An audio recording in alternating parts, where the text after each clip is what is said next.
करवा चौथ व्रत कथा। एक साहूकार के 7 लड़के और एक लड़की थी। एक बार कार्तिक मास के कृष्ण पक्ष के चतुर्थी तिथि को सेठानी सहित उसकी 7 बहुओं और उसकी बेटी ने भी करवा चौथ का व्रत रखा। रात्रि के समय जब साहूकार के सभी लड़के भोजन करने बैठे तो उन्होंने अपनी बहन को भी भोजन करने को कहा। इस पर बहन ने कहा, भाई अभी चांद नहीं निकला है, चांद के निकलने पर उसे अर्घ देकर ही मैं भोजन करूंगी। साहूकार के बेटे अपनी बहन से बहुत प्रेम करते थे। उन्हें अपनी बहन का भूख से व्याकुल चेहरा देख बेहद दुख हुआ। साहूकार के बेटे नगर के बाहर चले गए और वहां एक पेड़ पर चढ़कर अग्नि जला दी। घर वापस आकर उन्होंने अपनी बहन से कहा, देखो बहन, चांद निकल आया है, अब तुम उसे अर्घ देकर भोजन ग्रहण करो। साहूकार की बेटी ने अपनी भाभियों से कहा, देखो चांद निकल आया है, तुम भी अर्घ देकर भोजन कर लो।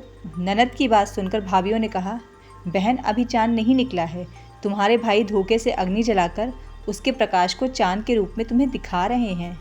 साहूकार की बेटी अपनी भाभियों की बात को अनसुनी करते हुए भाइयों द्वारा दिखाए गए चांद को अर्घ देकर भोजन कर लिया। इस प्रकार करवा चौथ का व्रत भंग करने के कारण विघ्नहर्ता भगवान श्री गणेश साहूकार की लड़की पर अप्रसन्न हो गए। गणेश जी की अप्रसन्नता के कारण उस लड़की का पति बीमार पड़ गया और घर में बचा हुआ सारा धन उसकी बीमारी में लग गया। साहूकार की बेटी को जब अपने किए हुए दोषों का पता लगा तो उसे बहुत पश्चाताप हुआ। उसने गणेश जी से क्षमा प्रार्थना की और फिर से विधि विधान पूर्वक चतुर्थी का व्रत शुरू कर दिया। उसने उपस्थित सभी लोगों का श्रद्धा अनुसार आदर किया और तदुपरांत उसने आशीर्वाद ग्रहण किया। इस प्रकार उस लड़की के श्रद्धा भक्ति को देखकर एक दंत भगवान श्री गणेश जी उस पर प्रसन्न हो गए और उसके पति को जीवन दान दिया। उसे सभी प्रकार के रोगों से मुक्त करके धन संपदा और वैभव से युक्त किया। विनायक जी की कहानी। उस समय की बात है जब भगवान विष्णु जी की शादी लक्ष्मी जी से तय हुई थी। शादी की खूब तैयारियां की गईं। चारों ओर हर्षो उल्लास का वातावरण था। सारे देवी देवताओं को बारात में चलने के लिए निमंत्रण दिया गया। सारे देवी देवता आए तो सब भगवान विष्णु से कहने लगे कि श्री गणेश जी को नहीं ले जाएंगे, वे बहुत मोटे हैं, वे तो बहुत सारा खाते हैं। दुंद दुछल्या, सूंड सुडाल्या, उखाड़ से पाँव, छाजले से कान, मोटा मस्तक वाले हैं। इधर नारद जी ने गणेश जी को भड़का दिया और कहा कि आज तो महाराज ने आपका बड़ा अपमान किया है, आपसे बारात बुरी लगती इसलिए आपको साथ नहीं ले गए और छोड़कर चले गए। गणेश जी को क्रोध आ गया और उन्होंने चूहों को आज्ञा दी कि सारी ज़मीन खोखली कर दो। धरती थोथी हो गई। इससे भगवान के रथ के पहिए धंस गए। बहुत कोशिश करके जब सब परेशान हो गए, किसी भी तरह से पहिए नहीं निकले तो खाती को बुलाया।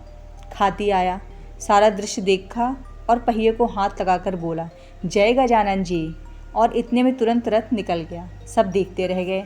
सबको बड़ा आश्चर्य हुआ। उन्होंने पूछा, तुमने गजानन जी को क्यों याद किया? खाती बोला, गणेश जी को सुमरे बिना कोई काम सिद्ध नहीं होता। जो भी सच्चे मन से गजानन जी को याद करता है उसके सब काम बड़ी आसानी से सिद्ध हो जाते हैं। सब सोचने लगे, हम तो गणेश जी को छोड़ाए।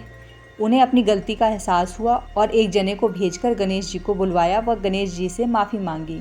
पहले गणेश जी का रिद्धि सिद्धि से विवाह करवाया, फिर भगवान विष्णु का लक्ष्मी जी के साथ हुआ। सभी बहुत खुश थे। तभी से कोई भी शुभ काम करने से पहले विनायक जी का स्मरण किया जाता है। जैसे भगवान का काम सिद्ध किया वैसे सबका सिद्ध करना। बोलो विनायक जी की जय।